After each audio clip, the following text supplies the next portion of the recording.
నేను నీకు తోడై ఉండేవాడిని అని ప్రభువు మాట్లాడుతున్నాడు. ఎవరికి దేవుడు తోడై ఉంటాడు? నెంబర్ 1 రండి. ఎవరికి దేవుడు తోడుగా ఉంటాడో 2-3 మాటలు మీకు చూపించి ప్రార్థన చేస్తాను. మొట్టమొదటి మాట, ఎవరికి దేవుడు తోడై ఉంటాడు? సామెతల పుస్తకం 3వ అధ్యాయము 32వ వాక్యం. ఎవరికి దేవుడు తోడుగా ఉంటాడో కొన్ని మాటలు మనం ధ్యానం చేద్దాం. కుటిల వర్తనుడు యెహోవాకు అసహ్యుడు, యథార్థవంతులకు ఆయన తోడుగా ఉండను. Praise the Lord. హల్లెలూయా. ఎవరికంట? చెప్పలు గట్టి. ఎవరికి? భూమి మీద ఎవరిని దేవుడు దర్శిస్తున్నాడంటే యథార్థవంతుల పైన ఆయన తన కనుదృష్టి నిలుపుతున్నాను అన్నాడు. ఎవరి పైన? యథార్థవంతుల పైన. సామెతల పుస్తకంలో చాలా యథార్థత గురించినటువంటి చాలా విశేషమైన సంగతులు ఉన్నాయి. యథార్థవంతుల గుడారము వర్ధిల్ల చేయబడుతుంది. యథార్థవంతులు చేస్తున్న ప్రార్థనలు ఆయన చెవులు పెట్టి ఆలకిస్తాను అన్నాడు. యథార్థవంతుల జీవితంలో ఏది తక్కువ దేవుడు చేయడు. అయితే ఇక్కడ అంటున్నాడు యథార్థవంతులకు. సామెతల గ్రంథం 3వ అధ్యాయం 32వ వచనంలో అంటున్నాడు, ఎవరికి దేవుడు తోడుగా ఉంటానని చెప్తున్నాడంటే యథార్థవంతులకు నేను తోడై ఉంటానన్నాడు. దేవునికి మహిమ కలుగునుగా. హల్లెలూయా. దైవజనుడు దేవుని దగ్గర యథార్థంగా ఉండాలి. విశ్వాసులు దేవుని దగ్గర, సేవకుని దగ్గర యథార్థంగా ఉండాలి. సంఘము దేవుడి ఎదుట యథార్థం ఉండాలి. ఓ భర్త భార్య దగ్గర యథార్థం ఉండాలి. ఓ భార్య భర్త దగ్గర యథార్థంగా ఉండాలి. మనుషులందరి దగ్గర మనం ఎలా ఉండాలంటే మరి యథార్థమయ్యేటువంటి జీవితాన్ని కలిగి బ్రతకాలి. యథార్థవాది లోక విరోధి అంటారు పెద్దోళ్ళు. యథార్థంగా మాట్లాడేవాడన్నా, యథార్థంగా ప్రవర్తించేవాడన్నా పెద్దగా గిట్టుదో మనుషులకి. అంటే ఉన్న మాట మనసులో ఏది ఉందో పైకి అది మాట్లాడడమే యథార్థత. మనసులో ఒకటి పెట్టుకొని పైకి ఒకటి మాట్లాడేది యథార్థం కాదు. యథార్థంగా ఉన్నది ఉన్నట్లు మాట్లాడుతుంటే పెద్దగా నచ్చదు. జరిగిన ఓ చిన్న సంఘటన జ్ఞాపకం చేస్తాను. ఓ రాజుగారు ఉన్నారు, దేశాన్ని పరిపాలన చేస్తున్నాడు. వృద్ధుడైపోయాడు. ఒకగానొక కుమార్తె ఉంది ఆయనకి. ఆయన ఏమనుకున్నాడంటే నా కుమార్తెకి వివాహం వయసు వచ్చింది కదా, నా కుమార్తెకి ఏం చేయాలి? వివాహం చేయాలి. వివాహం చేయాలంటే నా తరువాత ఈ సామ్రాజ్యం అంతటిని పరిపాలన చేయగలిగిన ఓ గొప్ప ఆధిక్యత కలిగిన అన్ని విషయాల్లో నా కుమార్తెకు సరిపోయిన వాడు, నా రాజ్యానికి సరిపోయిన వాడు కావాలి అని ఆలోచన చేశాడు. ఆలోచన చేసి ఆ రాజ్యంలో దండోరా వేయించాడంట. ఇదో దైవజనుడు చెప్తూ ఉండగా వీని మీకు చెప్తున్నానా. దండోరా వేయిస్తే ఆ దండోరా వేయించినప్పుడు చాలా మంది వచ్చారు. కొన్ని టెస్టులు వాళ్ళకి పెట్టారు. పూర్తిగా చెప్పట్లేదులే, మనకి సమయం లేదు కనుక ఒక 2 మాటలు చెప్తాను జాగ్రత్తగానే. ఓ దండోరా వేయించాడు. చాలా మంది పాల్పొంపులు పొందారు. అన్నిట్లో సక్సెస్ఫుల్ గా పాల్పొంపులు పొందిన ఒక 4 యవనస్తులు. ఎంతమంది? 4. ఈ 4 యవనస్తులు, ఇదిగో మీకు ఇక చివరి టెస్ట్ పెడుతున్నాను. ఇది కనుక పాస్ అయితే నా కుమార్తెని ఇస్తాను, ఈ రాజ్యాధికారం కూడా మీకే ఇస్తాను, ఈ రాజ్యాన్ని కూడా నా చేతులతో నేనే రాజుగా అభిషేకం ఇచ్చి మీకు ఇచ్చేస్తానని చెప్పాడు. ఇచ్చేస్తానని చెప్పిన తర్వాత వాళ్ళందరినీ పిలిచి కొన్ని విత్తనాలు ఇచ్చాడంట. ఏమిచ్చాడు? కొన్ని విత్తనాలు. ఒక్కొక్కడు కొన్ని విత్తనాలు ఇచ్చాడు. ఇచ్చి విత్తనాలు పండడానికి మొలైసిన తర్వాత పండడానికి ఎన్ని నెలలు పడుతుంది? ఒక 3 నెలలు 6 నెలలు. ఈ టెస్టింగ్ పీరియడ్ మీద ఇది కనుక చక్కగా పండించుకొని ఆ ధాన్యాన్ని తీసుకొచ్చి నాకు చూపించమని పంపించాడు. అందరూ వెళ్ళారు. పంట కాలం వచ్చింది. ఈ 4 పిలిపించాడు. 4లో ఒక్కొక్కడు రాజుగారి దగ్గరకు వచ్చి నిలబడ్డారు. 4 నిలబడిన తర్వాత ఒక్కొక్క సమాధానాన్ని చెప్తున్నాడు. అయ్యా, నీవు ఇచ్చినటువంటి ధాన్యముతో నేను 100 బస్తాలు పండించాను. ఎన్ని బస్తాలు? 100.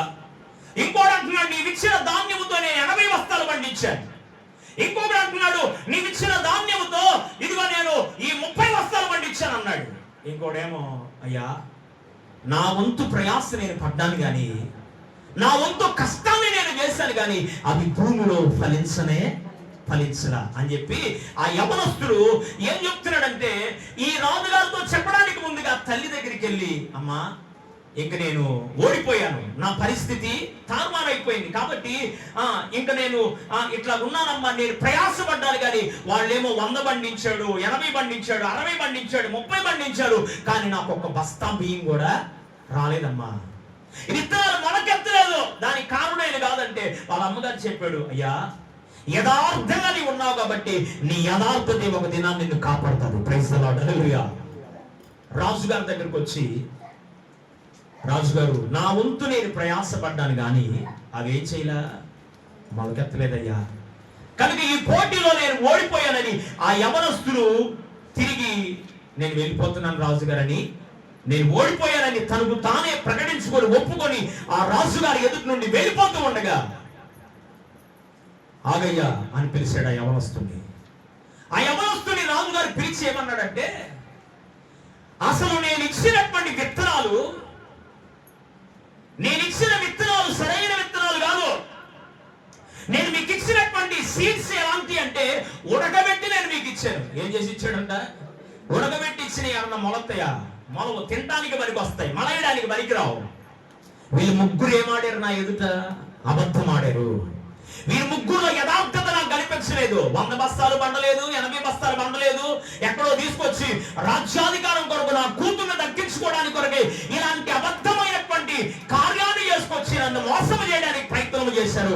అయితే నువ్వైతే నేను ఇచ్చిన విత్తనాలను నువ్వు ప్రయాసపడి పాతేవు గాని, నీ వంతు ప్రయాస నువ్వు పడ్డావు కానీ అవి మొలకెత్తపోవడానికి కారణం ఏంటి అంటే నేను మీకు ఇచ్చిన గింజలే కరెక్ట్ కాదు. కనుక ఈ ముగ్గురు నన్ను మోసం చేశారు, అబద్ధికులయ్యి రాజ్యాధికారంతో నా కుమార్తెను వివాహం చేసుకోవడానికి ప్రయత్నం చేశారు కానీ వీరుడు నాకు యథార్థత కనపడలేదు. నీవు యథార్థవంతులుగా ఉన్నావు కనుక రాజ్యాన్ని నీకు ఇస్తున్నానని పట్టాభిషేకం చేశాడు. ఆ రాజుగారి కుమార్తెని కూడా ఆ బిడ్డకిచ్చి వివాహం, పేదవాడు ధనికుడుగా మార్చబడ్డాడు. కొట్టుగడ్డకి చెప్పడం దేవునికి మహిమ కలుగును గాక. ఈ చిన్న కథ ద్వారా మీకు ఏం చెప్తున్నానంటే, నీ యథార్థత ఒకవేళ ఈ లోకంలో పనికి రాకపోయినా, మనుషుల ఎదుట కనబడకపోయినా, రాజులకు రారాజు అయినా దేవుని ఎదుట నీవు యథార్థంగా ప్రవర్తిస్తుంటే ఈ రోజు నా పైన మరొక దినమైన రాజులకు రాజు అయిన దేవుడు నీ యథార్థత బట్టి ఆయన తోడు నీకుండడం వలన శ్రేష్టమైన ఆశీర్వాదాల పరంపరలో ప్రభు నిన్ను నడిపించబోతున్నాడు. దేవునికి మహిమ కలుగునుగా. హల్లెలూయా. అన్నిటిలో నేను ఎలాగుండాలి? యథార్థమైనటువంటి జీవితాన్ని కలిగి ఉండాలి. రెండో మాట చూపిస్తాను. సమూయేలు మొదటి గ్రంథం 18వ అధ్యాయం 14వ వచనం. సమూయేలు మొదటి గ్రంథం 18:14. అక్కడ అంటాడు, సుబుద్ధి కలిగి ప్రవర్తించిన వారికి ఆయన తోడై ఉంటాడు అని రాయబడింది. ఏం బుద్ధి అంట? మంచి బుద్ధి. 7 రకాలైన బుద్ధులు ఉన్నాయి దేవుని వాక్యం. ఎన్ని బుద్ధులు? 7 రకాలైన బుద్ధుల్లో ఒక బుద్ధి ఏంటంటే సు అనగా మంచి బుద్ధి. మంచి బుద్ధి కలిగి ప్రవర్తించే వారికి దేవుడు తోడై ఉంటాడు. ఎలాంటి బుద్ధి అంట? మంచి బుద్ధి. ప్రసంగి గ్రంథం 5వ అధ్యాయంలో ఏమంటాడు? నీవు దేవుని మందిరమునకు పోవునప్పుడు నీ ప్రవర్తన జాగ్రత్తగా చూసుకో అన్నాడు. ఏం చూసుకోవాలి? దేవుని సన్నిధిలో నీవు ఉన్నప్పుడు, దేవుని దగ్గరకు నువ్వు వస్తున్నప్పుడు, మోకరించి ఒకవేళ ప్రార్థన చేస్తున్నప్పుడు నీ ప్రవర్తన ఎలాగుందో, నీ బిహేవియర్ ఎలాగుందో, నీ క్యారెక్టర్ ఎలాగుందో, నీ పరిస్థితి ఎలాగుందో ఎదుటి వాడిని ఏలుబెట్టి చూపించడం తేలికే. అసలు నా సంగతి ఏంటో, నీ సంగతి ఏంటో మన అంతరంగ జీవితాలు మనం పరిశీలన చేసుకుంటే మన పరిస్థితి ఏంటో మనకే అర్థమైంది. Praise the Lord. హల్లెలూయా. కనుక సుబుద్ధి కలిగి ప్రవర్తించే వారికి దేవుడు చెప్పాలి తోడుగా ఉంటాడు. మంచి బుద్ధి కలిగి ప్రవర్తించాలి. మన ప్రవర్తన ఎదుటి వారికి అభ్యంతరకరంగా ఉండకూడదు. పౌలు గారు పత్రికలో చాలా చక్కగా మాట్లాడుతుంటాడు. నీ ఎదుటివాడికి ఎవడైనా మాంసం తినడం అభ్యంతరకరం ఉందనుకో, నువ్వు వెంటనే ఏం చేయాలా? దాన్ని ఆఫ్ చేయి, తినబాగా మానేసేయి, పక్కనే విను. కావాలంటే నీ సహోదరునికి అభ్యంతరకరంగా ఆ పని, ఆ మాట, ఆ కార్యం అనిపించింది కనుక దాన్ని అక్కడ ఆపేసి నీ సహోదరుని ఎదుట సరి అయిన ప్రవర్తన నువ్వు ప్రవర్తించు. దేవునికి మహిమ కలుగునుగా. హల్లెలూయా. దేవుని దృష్టికి సరి అయిన ప్రవర్తనగా ఉండాలి. మనుషుల దృష్టి కూడా నీ ప్రవర్తన ఎలాగ ఉండాలి? సరి అయినదిగా ఉండాలి. నేను చూసే దేవుడు, రెండవ చూసేది ఎవరు? మనుషులే. కనుక జీవము కలిగిన దేవుని ఎదుట నీ ప్రవర్తన బాగుండాలి. రెండవదిగా మనుషులందరి ఎదుట కూడా నీ ప్రవర్తన, నా ప్రవర్తన సుబుద్ధి కలిగిన ప్రవర్తనగా ఉంటే, సుబుద్ధి కలిగి ప్రవర్తించే వారికి ఆయన తోడై ఉండి నడిపిస్తాడు. మరొక మాట చూపిస్తాను. దినవృత్తాంతముల మొదటి గ్రంథం 4వ అధ్యాయం 10వ వచనం మనం చదివితే అక్కడ ఎబ్బేజు గురించి ఇందాక మనం మాట్లాడుకున్నాం. ఎబ్బేజు మొరపెట్టు వారందరికీ ఏం చేశాడు? ఎబ్బేజు ప్రార్థన చేశాడు, మొరపెట్టాడు. ఇశ్రాయేలు దేవుడి గురించిన వార్తలు విని ఆయనకు మొరపెట్టగా దేవుడు అతనికి తోడై ఉన్నాడు. ఎవరికి తోడుగా ఉంటాడంటే, మూడవదిగా దేవునికి మొరపెట్టేవారికి. ఎవరికి? దేవునికి మొరపెట్టేవారికి, ప్రార్థించేవారికి. మొరపెట్టేవారు కూడా ఎలా మొరపెట్టాలి? మార్కు సువార్తలు అంటాడు, నీవు దేవునికి ప్రార్థించుచున్నప్పుడు ఆయన నువ్వు ప్రార్థన చేసేది నీకు అనుగ్రహిస్తున్నాడని నమ్మి నువ్వు ప్రార్థన చేస్తే నువ్వు చేస్తున్న ప్రార్థనకు దేవుడు ఏమిస్తాడంటే ప్రతిఫలం ఇస్తాడు.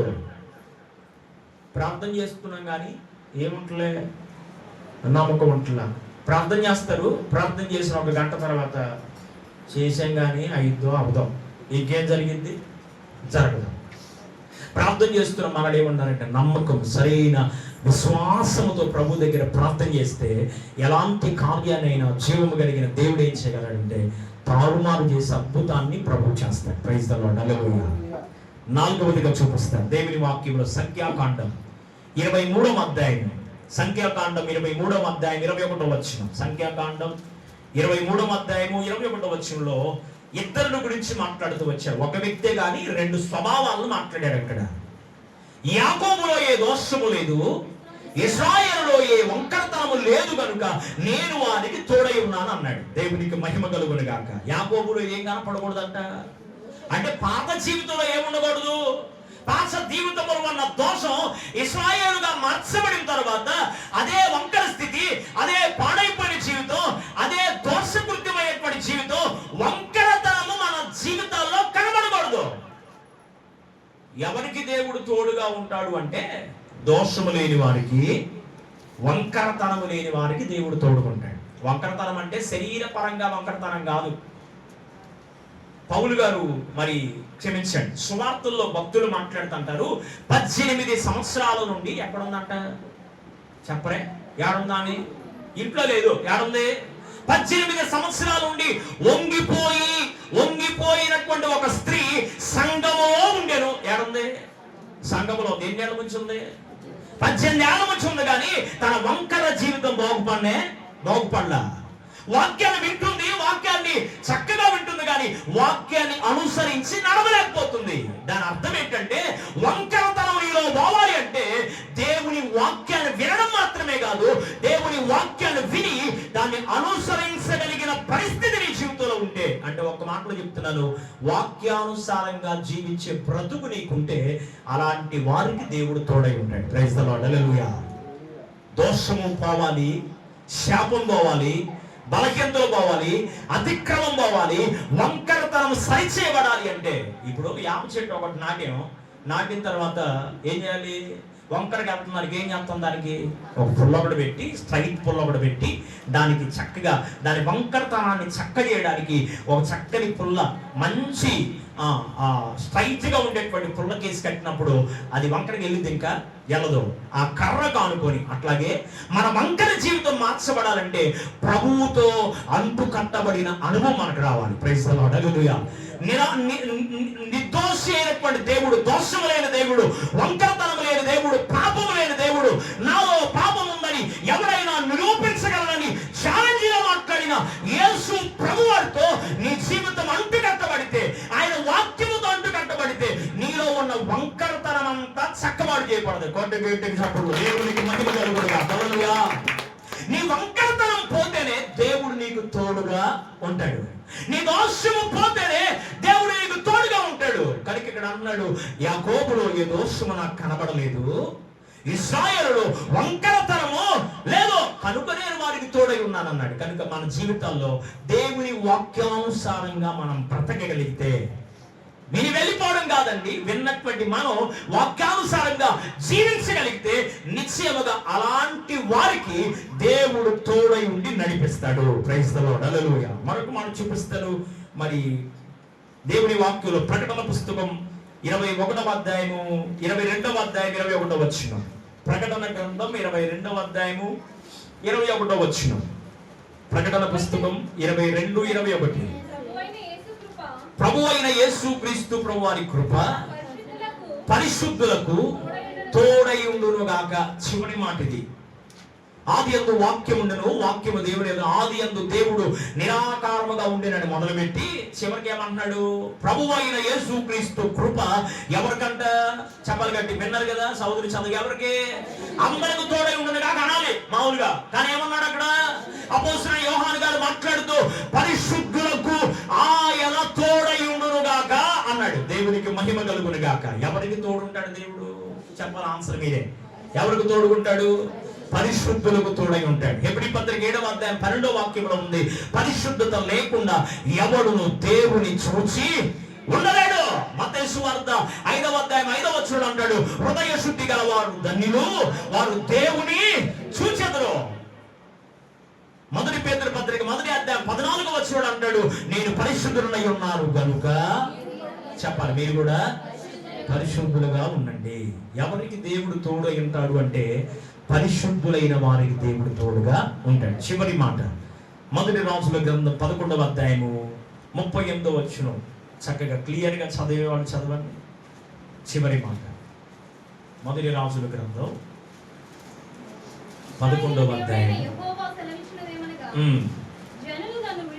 జనులు నన్ను విడిచిపెట్టి అష్టారోతు అను 38 11:38 నేను నీకు ఆజ్ఞాపించినదంతయు నువ్వు విని నా మార్గములను అనుసరించి నడుచుచు నా దృష్టికి అనుకూలమైన దానిని జరిగించుచు నా సేవకుడైన దావీదు చేసినట్లు నా కట్టడలను నా ఆజ్ఞలను గైకొని ఎడల నేను నీకు తోడుగా ఉండి దావీదు కుటుంబమును శాశ్వతముగా నేను స్థిరపరిచినట్లు నిన్నును స్థిరపరిచి ఇశ్రాయేలు వారిని నీకు అప్పగించదను. దేవునికి మహిమ కలుగునుగా. హల్లెలూయా. నేను నీకు ఆజ్ఞాపించినదంతయు నువ్వు విని. ఇప్పుడు దాకా మనం ఏమన్నాం? ప్రభు ఎవరికి తోడుగా ఉంటాడో, దేవుడు తోడై ఉంటే మనకు కలిగే ఆశీర్వాదాలు ఏంటో విన్నాం. ఇక్కడ ప్రభు అంటున్నాడు, నేను నీకు ఆజ్ఞాపించినదంతయు నీవు విని నా మార్గమును అనుసరించి నడుచుచు నా దృష్టికి అనుకూలమైన దానిని జరిగించిన ఎడల అన్నాడు. ఎవరి దృష్టికి అంట? దేవుని దృష్టికి అనుకూలమైన దాన్ని జరిగించాలి. ఏంటి దేవుని దృష్టికి అనుకూలమైంది? వెండి బంగారమును నీవే కదా,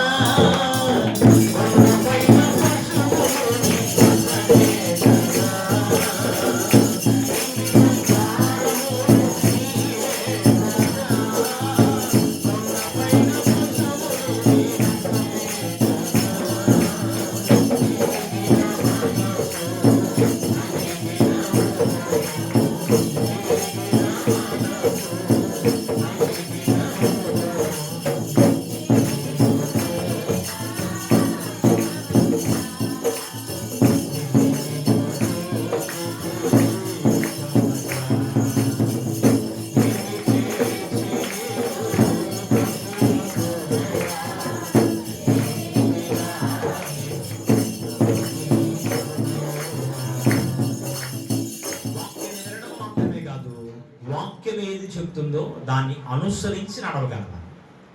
వాక్యమై ఉన్న దేవుడు నీతో ఏం మాట్లాడుతున్నాడో దానిని అనుసరించి నీవు అడగగలిగినప్పుడు యోహాను సువార్తలో 14వ అధ్యాయం ఏం చెప్తాడు? నేనే మార్గం, నేనే సత్యం, నేనే జీవం, నా ద్వారా తప్ప ఎవడు తండ్రి యొద్దకు చేరలేడు. ప్రభు దగ్గరికి వెళ్ళడానికి వంతెన, ఓ నిచ్చెన వంటిది ఎవరంటే యేసు ప్రభు వారే. ఆయన ద్వారానే పరలోక రాజ్యము కనుక ఇప్పుడు ఆయనను అనుసరించి నడవాలి. ఎవరిని అనుసరించి నడవాలి? ప్రభువును అనుసరించి నడిస్తే అలాగూ నడిచే వారికి ఆయన తోడై ఉంటాడు. Praise the Lord. హల్లెలూయా. విని కొద్ది కాలం అనుసరించి కొద్ది కాలం పక్కకి వెళ్ళే వాళ్ళకి దేవుడు తోడుండేది. ఆయన వచ్చేదాకా, మనం చచ్చేదాకా ఎవరిని అనుసరించాలి? ప్రభువును అనుసరించాలి. ఆయన నీకు తోడుండడానికి, నాకు తోడుండడానికి, సర్వమానవానికి తోడుండడానికి ఫిలిప్పీ పత్రిక 2వ అధ్యాయంలో 6 వచనం నుండి 7, 8 వచనాల వరకు మీరు చదివితే, తండ్రితో కూడా విడిచిపెట్టకూడని భాగ్యమని ఎంచుకొనక, ఏమెంచుకోలేదంట? తండ్రితో సమానుడైనటువంటి వాడు పరలోక రాజ్యములో పరిశుద్ధులు పరిశుద్ధులని కీర్తించబడుతూ కొనియాడబడుతున్నటువంటి దేవుడు ఆయన. అయినా కానీ తండ్రితో మరి విడిచిపెట్టకూడని భాగ్యమని ఎంచుకొనక తనను తాను తగ్గించుకొని దాసుని స్వరూపం, రిక్తుని స్వరూపాన్ని ధరించుకొని మన కొరకు మనుషుల పోలికగా పుట్టి మన కొరకు శిలువ మరణం పొందినంతగా శ్రమ పడడానికి కారణం ఏంటో తెలుసా? నీకు నాకు ఆయన తోడును అనుగ్రహించాలని. మోకరించండి, కళ్ళు మూసుకోండి, చిన్న ప్రార్థన చేద్దాం. ప్రభు పాసనలో నీకు తోడు అనుగ్రహించడానికే సిలువలో పలికిన 7 మాటల్లో 4వ మాట కూడా ఏలీ ఏలీ లామా సబక్తాని, నా దేవా నా దేవా నన్ను ఎందుకు చేయి విడిచిపెట్టావయ్యా, నన్ను నీవేళ చేయి విడిచావయ్యా అని బిగ్గరగా కేక వేసినట్లుగా దేవుని వాక్యములో గమనించగలం. తండ్రి చేయి విడిచిపెట్టకపోతే నీ చేయి పట్టుకోలేడు. ఆయన చేయి విడిచిపెట్టాడు కనుక నీ చేయి నా చేయి పట్టుకోవడానికి అవకాశాన్ని కలిగించాడు. తండ్రితో విడిచిపెట్టకూడని భాగ్యమని ఎంచుకోలేదు కనుక మనుషుని పోలికగా పుట్టి దాసుని స్వరూపాన్ని ధరించుకొని శిలువ మరణం పొందినంతగా నీ కొరకు నా కొరకు యేసయ్య నలగగొట్టబడ్డాడు. దేవుని తోడు నీకు ఇవ్వడానికి, ఆయన సదాకాలం నీకు తోడై ఉండడానికి, తండ్రి యొక్క కుమారుని యొక్క పరిశుద్ధాత్మ నామములోనికి ఎవరైతే నమ్మి బాప్తిసం పొందుతారో, రక్షించబడతారో వారందరి జీవితాలకు సదాకాలము తోడై ఉంటానని చెప్తున్నాడు. సదాకాలం యుగ సమాప్తి వరకు నేను నీకు తోడై ఉంటాను. ఇంకా ఒకవేళ ప్రభువుకు దూరంగా ఉన్నా, నేను ప్రభువుకి సమీపస్తుడిగా రా, ప్రభువుని అంగీకరించు. ఆయన నీకు తోడై ఉండడానికే పరలోకము నుండి సమస్తాన్ని విడిచిపెట్టి నీ కొరకు నా కొరకు పరలోకము నుండి దిగి వచ్చిన దేవుడు ఆయన. నరావతారిగా దిగి వచ్చాడు నీ కొరకు నా కొరకు. తండ్రి చేతిని విడిచిపెట్టి నీ చేయి పట్టుకొని తండ్రితో ఏకము చేయడానికి ఆశిస్తూ ఉండగా ప్రభు పాసందులో పశ్చాత్తాపడుతూ, అయ్యా నీ తోడు నాకు కావాలి ప్రభువా, నీ తోడు నాకు కావాలయ్యా, నీ తోడులో ఉన్న ఆశీర్వాదం ఎవరికి నీవు తోడై ఉంటావో వాక్యము ద్వారా నాతో మీరు మాట్లాడుతూ వచ్చాను. ఆయన నాలో ఏ దోషం, ఏ వంకరతనము లేకుండా పరిశుద్ధమైన జీవితాన్ని కలిగి, ప్రార్థనా జీవితాన్ని కలిగి, అయా యథార్థమైనటువంటి జీవితాన్ని కలిగి నీ సన్నిధిలో నేను కొనసాగడానికి నాకు నేర్పించయ్యా, సహాయం చే ప్రభు అని ఒక చిన్న ప్రార్థన పశ్చాత్తాపడుతూ చేద్దాం. నిజంగా ఈ లక్షణాలు నీతో ఉంటే దేవుడు నీకు తోడై ఉన్నట్లే. ఒకవేళ ఏ లక్షణమైన నీ జీవితంలో కోల్పోయేటువంటి దయనీయమైన పరిస్థితులు నీవు ఉన్నావేమో సరి చేసుకో, చక్కబాటు చేసుకో. యథార్థంగా ఉండడానికి, ప్రార్థన జీవితాన్ని కలిగి ఉండడానికి, పరిశుద్ధంగా బ్రతకడానికి, వాక్యాన్ని విని వెళ్ళిపోవడం కాదు, వాక్యానుసారంగా నడవడానికి అటు కృపను దేవుడిని అడుగు, సహాయం చేయని దేవుడిని అడుగు. దేవుని తోడు సంపాదించుకోవడానికి ప్రయత్నం చేద్దాం. అటు కృపను విత్తమైన వాక్యాన్ని మనందరి జీవితంలో నూరంతలుగా దేవుడు ఫలింప చేయును గాక. మనం ప్రార్థన చేసుకుందాం. పరిశుద్ధమైన తండ్రి, నీకు వందనాలు. నీ పాత సన్నిధిలో నాయన ఇప్పటి వరకు కూడా నీ తోడు ఎంత ప్రాముఖ్యమో మానవుని జీవితంలో, నీ తోడు కలిగి ఉండడం వలన ఎలాంటి దీవెన మా జీవితాలను అనుగ్రహిస్తావో, ఎవరికి నీ తోడును అనుగ్రహిస్తావో మీరు మాట్లాడిన శ్రేష్టమైన నీ వాక్కుల కొరకు నీ స్తోత్రం. విత్తమైన వాక్యాన్ని మా అందరి వ్యక్తిగత ఆత్మీయ జీవితాలు ఫలింపులోకి తీసుకురండి. కృప చూపించమని, సహాయం చేయమని ప్రార్థన చేస్తున్నాం. నాయన వాక్యాన్ని వీక్షిస్తున్నటువంటి ప్రజలందరి జీవితాల్లో కూడా నీ తోడు కలిగి ప్రయాణం చేయడానికి అట్టి కృపను, సహాయకులు మీరు అందించి బలపరచమని, కృప చూపించమని, విత్తమైన వాక్యాన్ని నీరు కట్టి ఫలింపులోకి తీసుకొని రమ్మని యేసు పరిశుద్ధ నామములో అడిగి వేడుకొనుచు ప్రార్థించుచున్నాము తండ్రి. ఆమేన్.